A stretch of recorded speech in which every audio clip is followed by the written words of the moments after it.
तो बच्चों आज हम लोग करने वाले हैं जेईई मेन 2025 के क्वेश्चंस केमिस्ट्री के। तो कुछ क्वेश्चंस यहाँ हैं, serial wise we will do question number 1 2 3 4 whatever. और आपको तमाम बहुत सारे शिफ्ट हुए थे, उस शिफ्ट में कौन सा पेपर आपको मिला था, लेकिन उसमें से एक पेपर चूज करके हम यहाँ डिस्कस करेंगे कि question number 1 2 3 4 5 means it will start from 51। तो ये अलग अलग शिफ्ट में अलग अलग टाइप के पेपर हो सकते हैं, तो किसी एक शिफ्ट का था। तो यहाँ देखते हैं question number 1, the element which does not belong to the same period. 4 element दिए गए हैं, पैलेडियम पेपर में दिया था, लिखा था पैलेडियम, इरिडियम, ऑस्मियम और प्लैटिनम। तो इस तरह से सब देखेंगे इन चारों में से कि कौन सा एक ऐसा एलिमेंट है जो बाकी तीनों से डिफर करता है। तो अगर हम इसकी बात करें तो पैलेडियम का एटॉमिक नंबर कितना होना चाहिए, 46 होता है। और ऑस्मियम, इरिडियम और प्लैटिनम बेटा एक साथ होता है, तो ये होता है 76, ये होता है 77 और ये होता है 78। तो यहाँ से आपने देखा कि अगर आपको एटॉमिक नंबर याद है तो एटॉमिक नंबर से आप जान जाएंगे कि 76, 77, 78 एक साथ आएंगे। तो therefore these 3 will be the elements of the same period. और ये 46 है तो ये सबसे कम होगा। तो इस तरह से हमने देखा कि इसका जो आंसर होगा बच्चों वो क्या होगा, 46, दैट इज इरिडियम। यस या नो? अगर आपको नॉलेज चाहिए, जानना चाहते हैं कि ये किस एलिमेंट का, किस पीरियड का एलिमेंट है, तो आप जानेंगे कि पैलेडियम जो होता है वो 5th पीरियड का एलिमेंट है और बाकी सारे 6th पीरियड के एलिमेंट हैं। कैसे देखेंगे, कैसे ये 5th पीरियड का एलिमेंट है, इसको जरा देखेंगे। पैलेडियम 46 होता है। अगर हम इसके इलेक्ट्रॉनिक कन्फिगरेशन की बात करें तो हो गया बच्चों 288।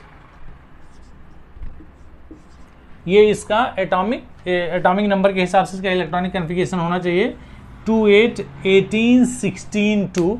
हालांकि बाद में हमने देखा कि इसमें ये बोरबरी का एक्सेप्शंस होता है, 16 2 ना हो करके इसका जो एक्चुअल इलेक्ट्रॉनिक कन्फिगरेशन होगा 28 18 18 होता है। तो वो हम बाद में देखेंगे क्यों इसका एक्सेप्शंस है, तो एक्सेप्शंस के बाद। लेकिन हमको उसमें बहुत ज़्यादा डीप नहीं जाना है, हमको क्यों ले जाना है कि इस पीरियड का एलिमेंट है। तो on the basis of this one we can say 1 2 3 4 5 ये 5वें पीरियड का एलिमेंट होगा। ये 77 76 और 78 क्या होगा, ये 6ठे पीरियड का एलिमेंट होगा। अगर हमने इसी में से किसी एक को ले लिया, जैसे मान लिया हमने ले लिया ऑस्मियम।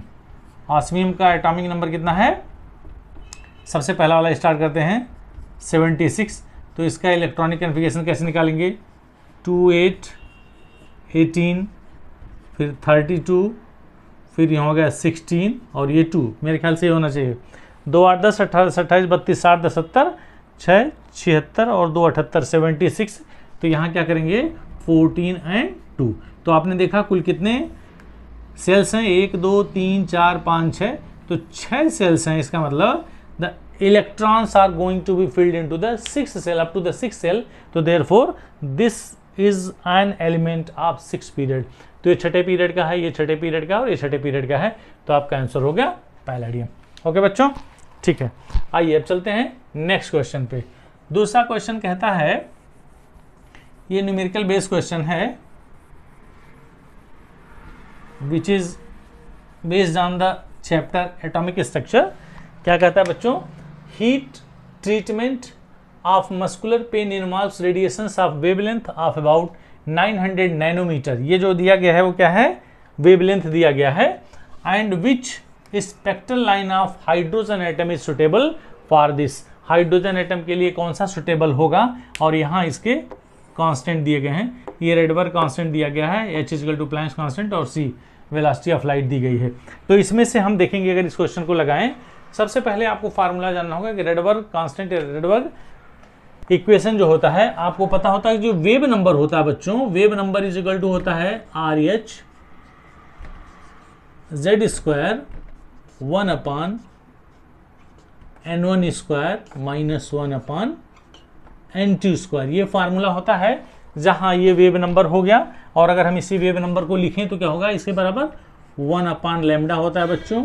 और यहाँ लिखेंगे RH और Z² मतलब हो गया एटॉमिक नंबर। चूंकि यहाँ लिखा हुआ है कि it is for hydrogen atom, तो हाइड्रोजन का एटॉमिक नंबर 1 हो गया। तो यहाँ से जब हम हटा देंगे तो सीधे सीधे क्या बन गया, 1/n1 square minus 1/n2 square. ठीक है, अब इसी में हम वैल्यू पुट करेंगे और वैल्यू पुट करके वैल्यू निकालेंगे 1/λ। अब 1/λ क्या है बच्चों, इधर देखेंगे। चलिए वैल्यू कहाँ निकालें, लैम्डा की वैल्यू यहाँ देखते हैं। Lambda is equal, sorry, lambda की वैल्यू जो दी गई है कितनी है, क्वेश्चन में देखेंगे 900 नैनोमीटर। तो 900 नैनोमीटर है। इस नैनोमीटर को हम अगर मीटर में कन्वर्ट करें तो 900 इंटू 10⁻⁹ हो गया। इसको मीटर कर सकते हैं और इसको अगर हम कन्वर्ट करेंगे तो क्या हो जाएगा, ये 9 इंटू 10⁻⁷ ये मीटर हो गया। और हमको इसमें सेंटीमीटर में कन्वर्ट करना है, तो सेंटीमीटर में कन्वर्ट करेंगे तो हो जाएगा 9 इंटू 10⁻⁵ सेंटीमीटर। यस या नो बच्चों। तो यहाँ ये जो लैम्डा की वैल्यू है, तो लैम्डा की वैल्यू पुट करेंगे और आरएच की वैल्यू ऑलरेडी दी गई है। तो यहाँ से दिस इंप्लाइज हम ये लिख सकते हैं, हमको क्या निकालना है, 1/n1 square minus 1/n2 square, यही हमको कैलकुलेट करना है। तो क्या हो जाएगा, लैम्डा इंटू आर एच, क्या लिखेंगे, लैम्डा इंटू रेडवर कांस्टेंट। ठीक है, अब यहाँ से दिस इंप्लाइज ये भी वैल्यू हो गई 1/n1 square minus 1/n2 square minus this is equal to क्या होगा, ये लैम्डा की वैल्यू कितनी आ गई बच्चों, 9 इंटू 5 10⁻⁵। ठीक है, और जो आर एच की वैल्यू कितनी थी, आर एच की वैल्यू आपने देखा 10⁻⁵ दी गई है, 10⁻⁵। देखिए एक चीज यहाँ गलती हो रही है, 1/n1 square minus 1/n2 square is equal to, इसका इसमें मल्टीप्लीकेशन होगा तो हो जाएगा 1 is equal to lambda into R H into 1/n1 square minus 1/n2 square. तो यहाँ ध्यान रखेंगे किसके बराबर है, 1/n1 square minus 1/n2 square is equal to होगा दिस 1/9 इंटू 10⁻⁵ इंटू 10⁻⁵। ये देखिए बच्चों, ये और ये कैंसिल हो गया, तो क्या बचा, दिस इम्प्लाइज ये जो वैल्यू होगी वो किसके बराबर हो गई, 1/9। Correct one. अब ये 1/n1 square minus 1/n2 square, अब इसको 1/9 के इक्वेट करना है, तो 1/n1 स्क्वायर की जो वैल्यू होगी वो 9 हो जाए और ये 0 हो जाए। यस या नो, ये 9 हो जाए और ये 0 हो जाए, यानी कि n1 की वैल्यू 3 हो जाए।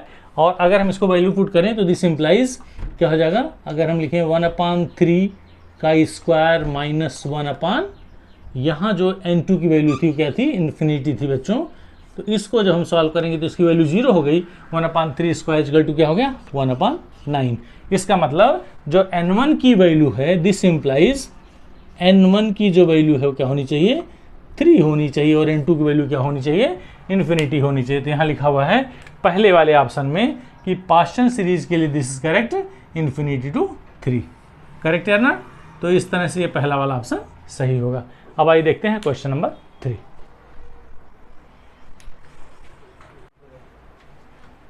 Next question is incorrect statement among the following of the given. पहला कह रहा है बच्चों, PF3 shows lower proton affinity, ठीक है, देन अमोनिया NH3। फास्फीन जो होता है वो लोअर प्रोटॉन एफिनिटी शो करेगा अमोनिया के रिस्पेक्ट में। दूसरा PF3 exist but NF3 does not, और NO2 कैन डाइमेराइज, और चौथा है SO2 can act as an oxidising agent but not the reducing agent. इन चारों में से कौन सा इनकरेक्ट है आपको देखना है। देखिए अगर हम PS3 की बात करें, phosphine shows lower proton affinity than NH3, that is correct one. Nitrogen, ammonia में नाइट्रोजन के पास एक लोन पेयर ऑफ इलेक्ट्रॉन होता है, और फास्फीन में भी P के पास एक लोन पेयर ऑफ इलेक्ट्रॉन होता है। तो लोन पेयर ऑफ इलेक्ट्रॉन के कारण वो प्रोटॉन एफिनिटी शो करेगा। लेकिन बच्चों ये जो NH3 में N है, इसकी साइज छोटी होती है, इसलिए प्रोटॉन को क्या करेगा, ज़्यादा एक्सेप्ट करेगा। तो इसलिए PS3 यानी फास्फीन की प्रोटॉन एफिनिटी अमोनिया से कम होगी। तो that's why we can say this is correct. दूसरा कहता है PF3 exist but NF3 does not. PF3 exist करता but PF3 exist but NF3, I hope some mistake is there in the question। PF3, हाँ, exist but NF3 does not. बहुत सही question है, ये भी सही है। क्यों नहीं करता है? PF3 exist but NF3 does not. इस नाइट्रोजन और फ्लोरीन दोनों के इलेक्ट्रोड नेगेटिविटी बिल्कुल बहुत पास पास हैं, तो देयरफॉर यह NF3 एग्जिस्ट नहीं करता। अब बात करेंगे NO2 कैन डाइमेराइज, बिल्कुल सही है। जब ये डाइमेराइज होगा तो N2O4 बनाता है। क्या बनाएगा बच्चों? डाइमेराइज होकर के N2O4 बना लेता है, तो ये भी सही हो गया। नंबर नेक्स्ट करते हैं, SO2 can act as an oxidising agent but not a reducing agent. ये गलत है, ये स्टेटमेंट गलत है, तो इसलिए आप ये कहेंगे कि ये चौथा वाला ही सही है। आइए देखते हैं इसके एविडेंस में क्या बात करते हैं। सल्फर डाइऑक्साइड, अगर हम कोई एग्जांपल लें, मान लीजिए हमने लिया सल्फर डाइऑक्साइड और इसका रिएक्शन हमने करा दिया H2S से, हाइड्रोजन सल्फाइड से, तो क्या बनेगा? ये बन जाएगा बच्चों सल्फर और प्लस H2O। अब अगर हम इसको देखें H2O, यहाँ हम इसको 2 कर लें, 2 हाइड्रोजन हो गया, हाइड्रोजन की संख्या 4 हो गई, तो हाइड्रोजन की संख्या 4 हो गई, ऑक्सीजन 2 हो गया, ऑक्सीजन 2 हो गया, सल्फर 3 हो गया, तो यहाँ हम सल्फर 3 लिख लेंगे। ये इक्वेशन हो गया बच्चों। इस इक्वेशन को देख करके पता करेंगे कि ये जो सल्फर डाइऑक्साइड है ये ऑक्सीडाइजिंग एजेंट की तरह काम करेगा कि रिड्यूसिंग एजेंट। अगर हम इसमें सल्फर डाइऑक्साइड में सल्फर का ऑक्सीडेशन स्टेट निकालें तो ये आएगा +4, यू ऑल नो, और इसकी वैल्यू यहाँ आती है 0। तो जब +4 से +2 हो रहा है तो ऐसे कंडीशन में हम क्या कहेंगे? इसका ऑक्सीडेशन नंबर कम हो रहा है। तो जब ऑक्सीडेशन नंबर कम होता है तो उसका मतलब होता है कि रिडक्शन हो रहा है, और जब रिडक्शन होगा तो यहाँ ये जो होगा वो ऑक्सीडाइजिंग एजेंट की तरह काम करे। कौन सा? SO2 will act as an oxidising agent. दूसरा इक्वेशन लेते हैं। अब दूसरे इक्वेशन में देखते हैं कि सल्फर डाइऑक्साइड जो होगा, अगर हम क्लोरीन से रिएक्शन करा दें तो सल्फ्यूरिल क्लोराइड बनेगा। क्या बनेगा? Sulphuryl chloride, SO2Cl2। अब ये रिएक्शन पॉसिबल है, तो जब रिएक्शन पॉसिबल है तो यहाँ देखेंगे इसका ऑक्सीडेशन स्टेट अभी आपने देखा है +4 सल्फर का, और यहाँ इसका ऑक्सीडेशन स्टेट निकालेंगे तो हो गया X -2 और -2 6। कितनी वैल्यू आ जाएगी बच्चों? +6 आ जाएगी। तो आपने देखा +4 से +6 हो रहा है, इसका मतलब ऑक्सीडेशन नंबर बढ़ रहा है। तो जब ऑक्सीडेशन नंबर बढ़ता है तो that is known as the oxidation. यहाँ कौन सा प्रोसेस होगा? ऑक्सीडेशन। और यहाँ क्या प्रोसेस हो रहा था? रिडक्शन हो रहा था। क्योंकि इसमें रिडक्शन हो रहा है इसलिए ऑक्सीडाइजिंग एजेंट की तरह काम करेगा, और यहाँ ऑक्सीडेशन हो रहा है इसलिए क्या करेगा? रिड्यूसिंग एजेंट की तरह काम कर रहा है। तो ये वाला स्टेटमेंट गलत हो गया, because sulphur dioxide can act as an reducing oxidising agent as well as a reducing agent. तो ये वाला स्टेटमेंट गलत हो गया। तो आउट ऑफ दिस 4 सॉरी बेटा, ये और ये सही हो गया और ये गलत हो गया। अब देखते हैं नेक्स्ट क्वेश्चन।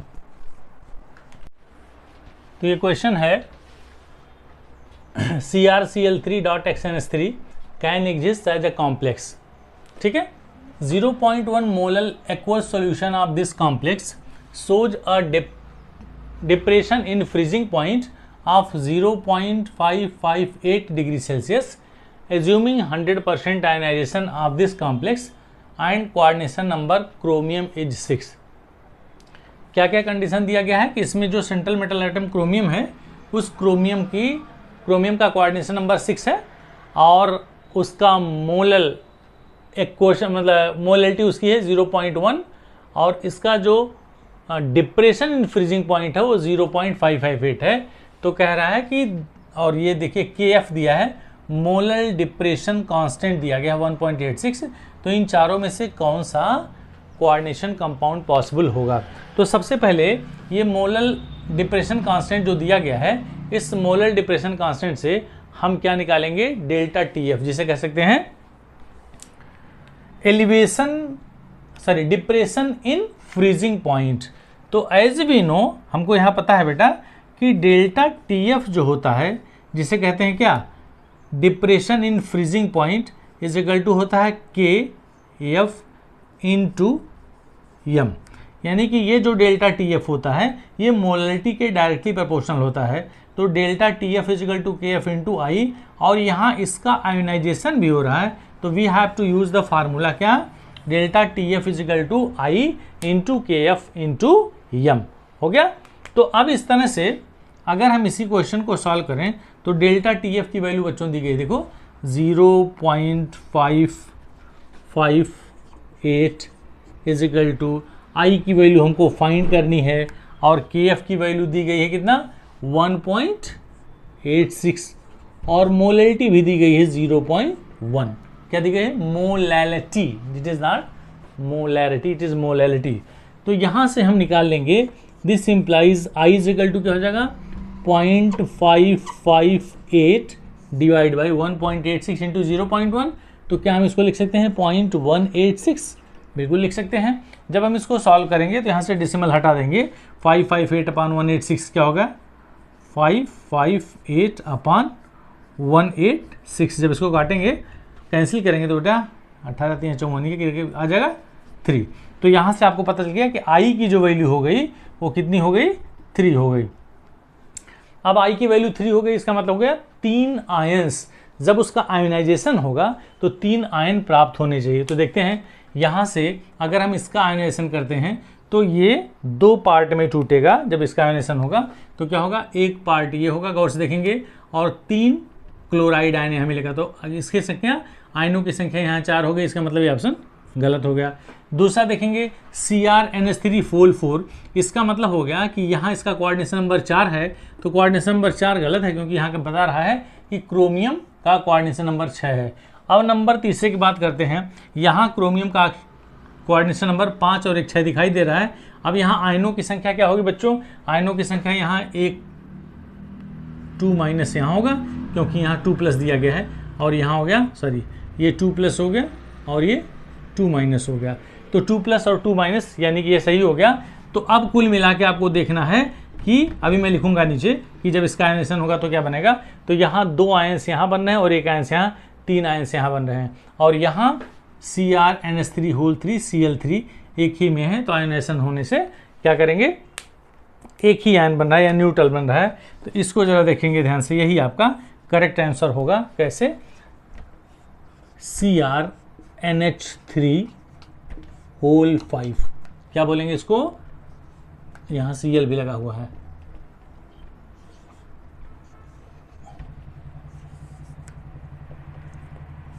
क्या नाम होगा बच्चों इसका, अगर हम इसके नामनक्लेचर की बात करें,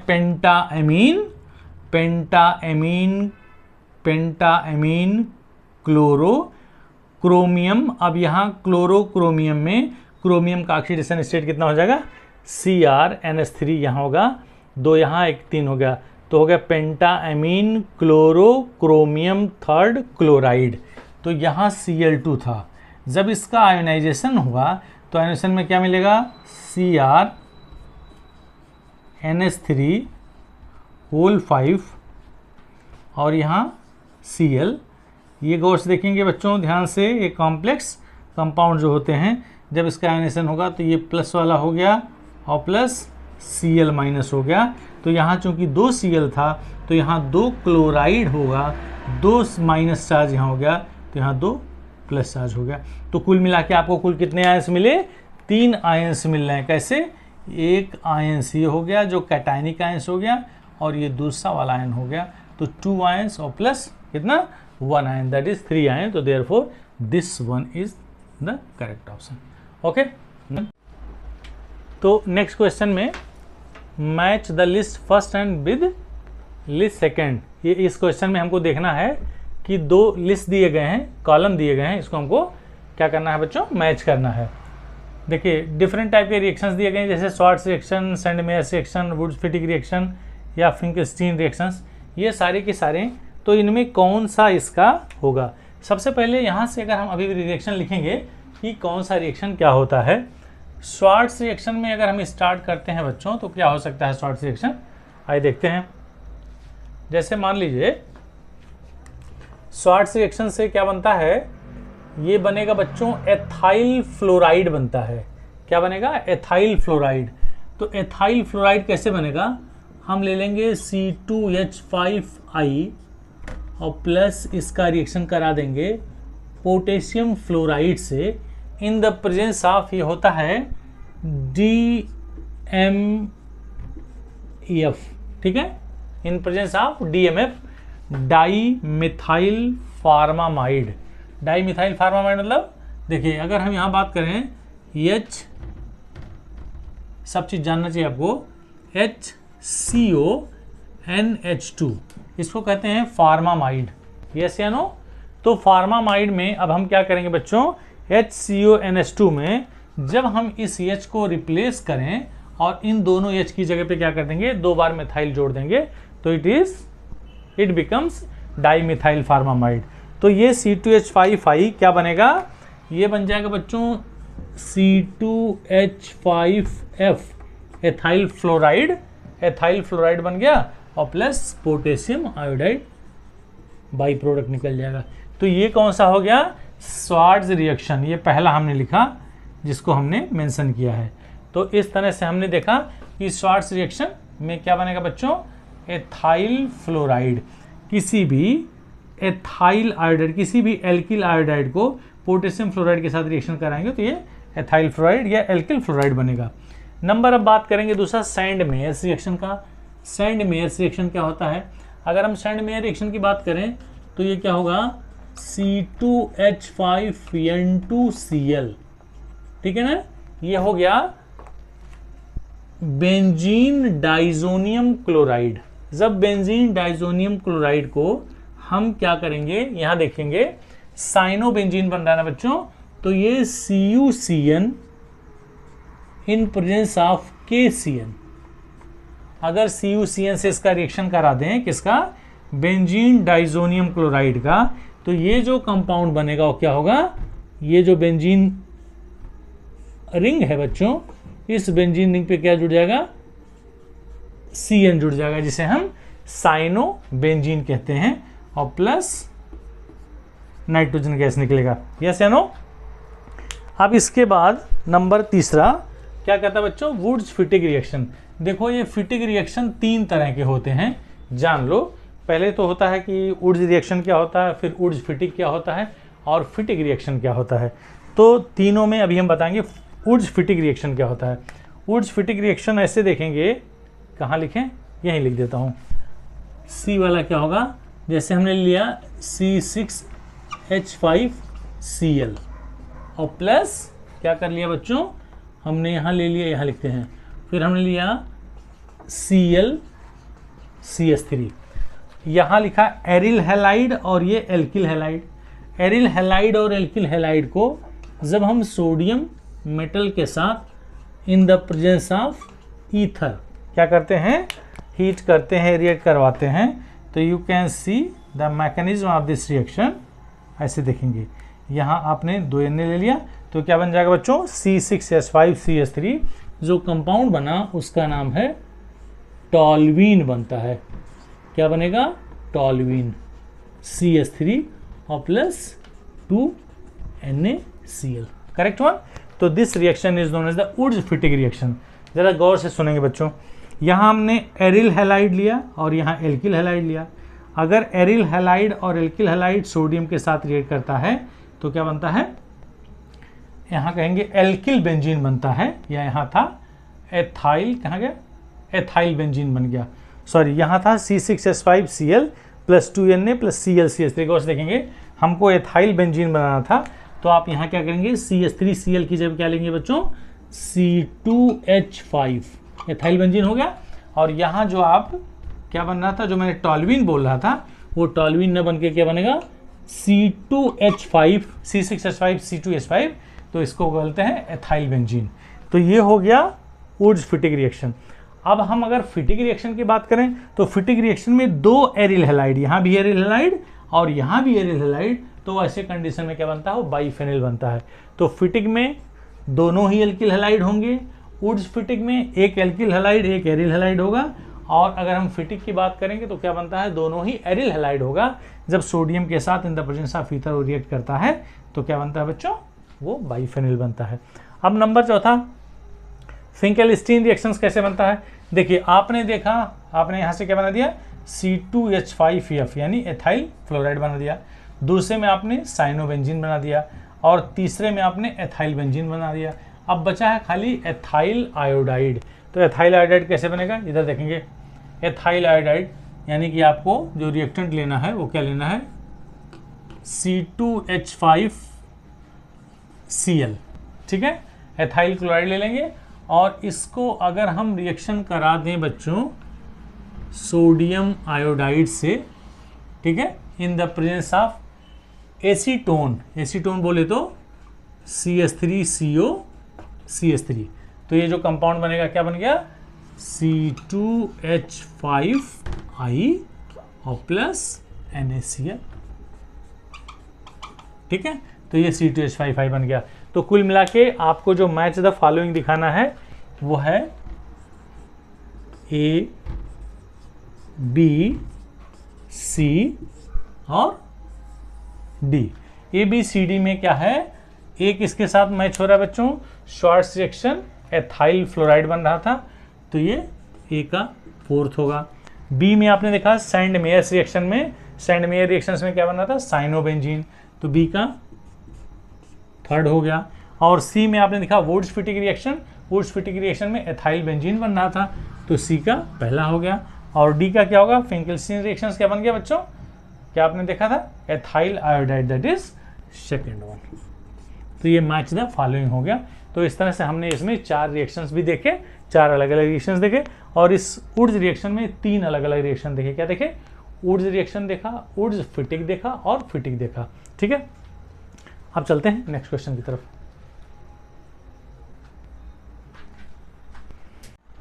नेक्स्ट क्वेश्चन में देखते हैं, एक न्यूमेरिकल है बच्चों, कह रहा 2.8 into 10⁻³ mole of carbon dioxide is left after removing 10⁻21 molecules, ठीक है, from its x milligram of sample, the mass of CO2 taken initially is, ठीक है। ये 4 ऑप्शन दिया गया, इसमें से हमको सॉल्व करके देखना है कि what should be the correct options. तो सबसे पहले ये देखेंगे बच्चों कि this much mole of CO2 is left, इसमें नंबर ऑफ मोल्स दिया गया है, तो जो रिमूव्ड मोल्स है वो हम फाइंड कर लेंगे और हम इसी के बेस पे इसको लगाते हैं। चलो देखते हैं सॉल्यूशंस क्या हो सकता है। यहाँ लिखेंगे ये लेफ्ट है, तो लिखेंगे CO2, यहाँ लिखा है लेफ्ट, ये क्या है बच्चों, number of moles, number of moles of CO2 left, ये कितना दिया गया है, जो दिया गया उसको लिख लेंगे, दैट इज 2.8 इंटू 10⁻⁻3, ठीक है, ये मोल हो गया। अब कह रहा है कि इतना मोल रिमूव्ड हो गया, तो यहाँ लिखेंगे नंबर ऑफ मोल्स ऑफ किसका, CO2, ये ध्यान रखेंगे ये रिमूव्ड मोल है, इतना हमको रिमूव दिखाना है। रिमूव्ड मतलब ये देखिए नंबर ऑफ मॉलिक्यूल्स दिया गया था बच्चों 10⁻21, और मोल्स को अगर हम कैसे फाइंड करते हैं, अगर मॉलिक्यूल्स दिया होता है तो molecules, number of moles equal to होता है molecules divide by Avogadro number. तो एवोगैड्रो नंबर क्या है, 6.022 इंटू 10⁻23। ये बच्चों एक्चुअल में क्वेश्चन में दिया गया है, यहाँ लिखना मैं भूल गया हूँ। तो ये जो एवोगैड्रो नंबर ऑलरेडी दिया गया है, तो इसको अगर हम सॉल्व करेंगे तो ये नंबर ऑफ मोल्स हो गया, तो ये 10⁻23 ऊपर जाएगा तो 10⁻23 हो जाएगा, तो ये कटेगा तो हो जाएगा मेरे पास 10⁻² डिवाइड बाई 6.022, ये हो गया मोल। ये हमने लेफ्ट लिख लिया, हमने रिमूव लिख दिया। अब हमको क्या फाइंड करना है कि this much mole is left after removing this much molecules from its x milligram of sample. अब यहाँ लिखेंगे बच्चों n ऑफ CO2, कब कैसे कंडीशन में, यहाँ लिखेंगे इनिशियल मोल्स कितने होंगे, कैसे फाइंड करेंगे, ऑफ कार्बन डाइऑक्साइड कितना था, x मिलीग्राम था बच्चों, तो x मिलीग्राम को जब आप ग्राम में कन्वर्ट करोगे, number of moles equal to था मास अपॉन मॉलिक्यूलर मास, और mass should be in the gram. तो इसको जब आप मिलीग्राम को ग्राम में कन्वर्ट करेंगे तो x इंटू 10⁻³ हो गया। और चूंकि बात कर रहे हैं कार्बन डाइऑक्साइड, तो कार्बन डाइऑक्साइड का जो मास होता है मॉलिक्यूलर मास वो 44 होता है। तो हमें 3 चीज़ें मिल गई, लेफ्ट मिल गया, रिमूव्ड मिल गया और इनिशियल मिल गया। तो अब हम इसको कैसे सॉल्व करेंगे, गौर से देखेंगे। यहाँ से एक रिलेशन लिखेंगे कि जो लेफ्ट होगा, यहाँ लिखेंगे number of moles of CO2 left is equal to, left क्या होगा, इनिशियल लिख लेंगे, number of moles of CO2 initial minus initial में से आप रिमूव्ड हटा देंगे तो लिखेंगे number of moles of CO2 removed. ठीक है बच्चों, तो ये हमको इक्वेशन मिल गया। हमको एक रिलेशन निकालना है कि लेफ्ट जो बचेगा वो इनिशियल में से रिमूव हटा देंगे तो ये लेफ्ट की वैल्यू आ जाएगी। आइए देखते हैं कैसे सॉल्व करते हैं। इस लेफ्ट की वैल्यू दी गई थी 2.8 into 10⁻³ equal to CO2 initial कितना मिला है बच्चों, x इंटू 10⁻³ डिवाइड बाई 44, और इसमें से क्या माइनस करना है हमको, रिमूव्ड कौन सा मॉलिक्यूल था, ये था मोल्स था ये, 10⁻² डिवाइड बाई 6.022।